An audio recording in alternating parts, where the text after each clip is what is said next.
Alright, so all the parts are painted and ready to go. So this is, the wiring is from Parts by Parks.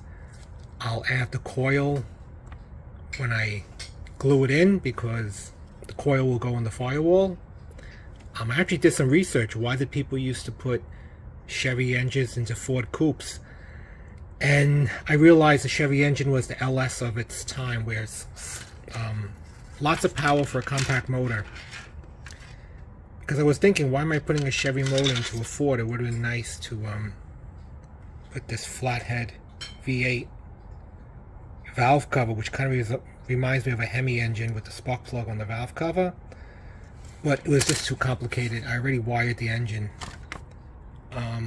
If you look at it, single exhaust. This one has no upper or lower radiator hose. This one does, with a single exhaust. I mean, I guess I kind of could have used a Ford engine, but it would have looked big because I think the engines were much bigger. So it'll probably go with my original plan, which is the Chevy motor with the Corvette valve covers. But I guess it would have been nice if I had somehow customized the Ford flathead V8. Headlights are in. The headlight bezel lens is very prominent with the lines. Had to do some research because there were some curved lines. When they're not prominent, sometimes you can put them in incorrectly, but I did research and it resembles a smile, a little arc. Okay, so then the seat belts are in. It's a Gopher. Did the dash.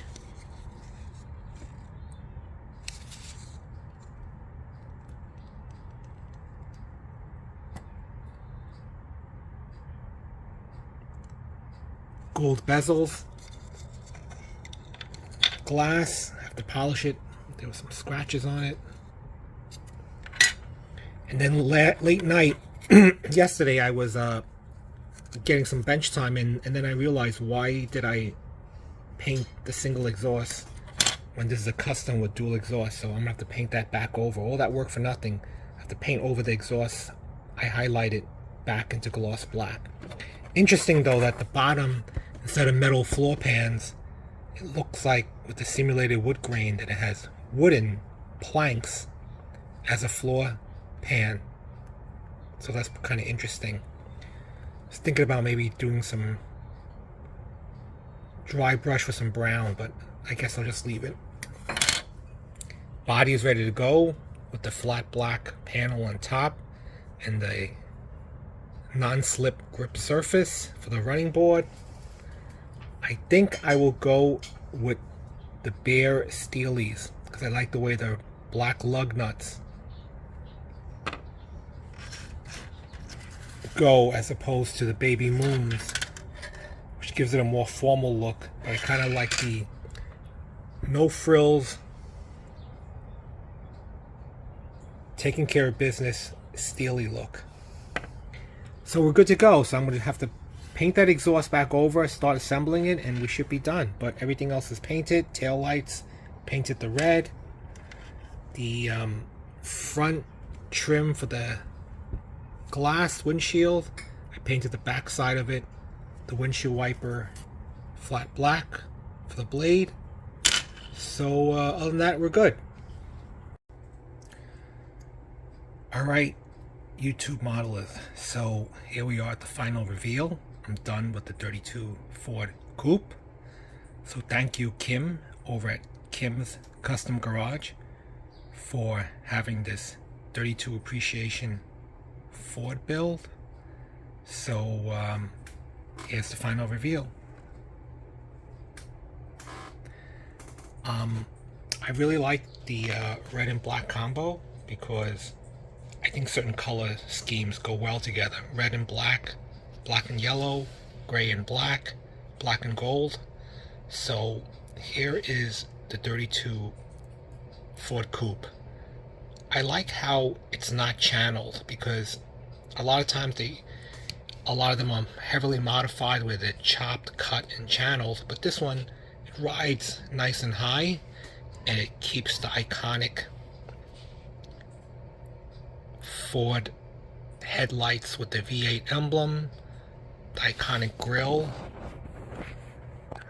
the radiator cap. I decided against painting the fenders black because then I would have framed the body, and the body's small already. So these are fun kits, these 32 Fords, because they're like 3/4 or 3/5 the size of a real car with no back seat, so they're, you know, easy to work with. But I like how it rides nice and high. The fit is not so great here on the hood, on the side.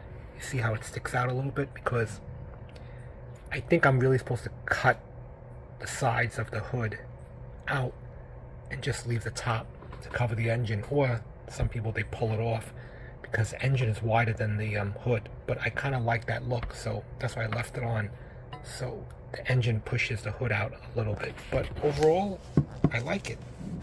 I really like it. Came out nice and shiny. I think the red and black combo really pops. Put the custom lights. The interior is simple. Get some light in here.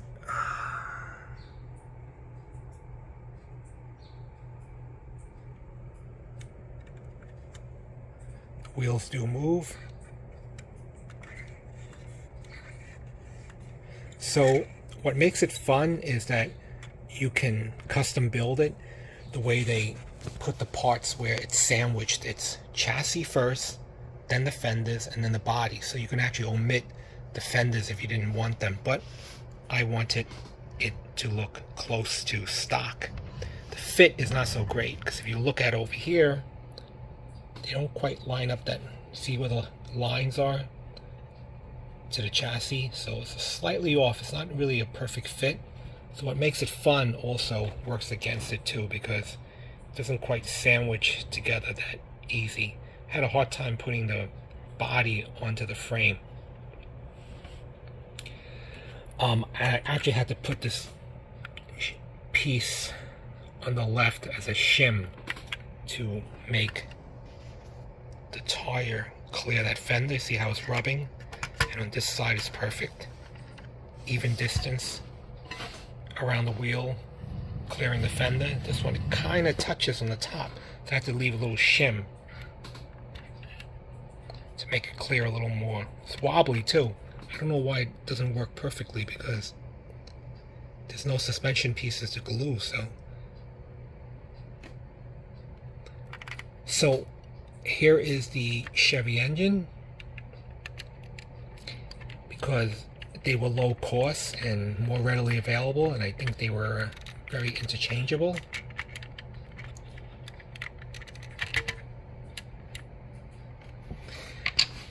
It's kind of no frills because they did not include a battery, so that's why I didn't really go all out. All I did was just wire it, put the coil on, and that's about it. I also had to relocate this alternator above the manifold, or the same level as a air cleaner. It really just stuck out over here, but then when I was putting on the hood, I'm saying, why doesn't the hood go down? And that's because the alternator stuck out past the hood line. So I wanted the hood, so I had to reposition it so it kind of looks weird. But other than that, I'll get it up close for you guys.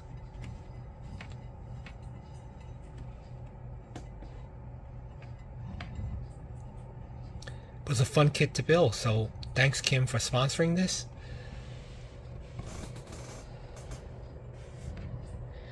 I also drilled out the exhaust tips, put a hole in it, and then I put black in it, so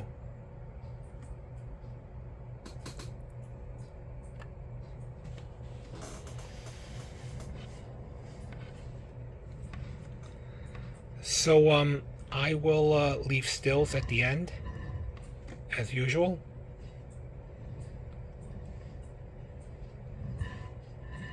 Thanks for watching. Feel free to leave a comment, any questions or whatever. I also like that iconic wooden windshield frame.